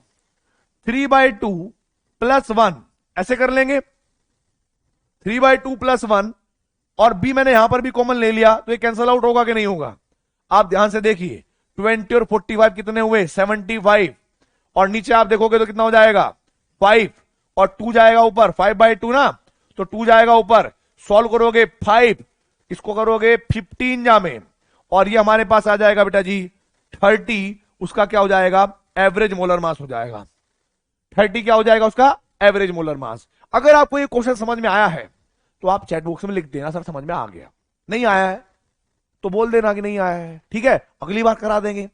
लेकिन बड़ा सिंपल था कि बस उन्होंने क्या करा था कि अलग अलग मिक्सचर में मोल जो माने हुए थे वो अलग अलग मान लिए हमने, ठीक है बेटा। तो आई होप आप लोगों ने कर लिया होगा।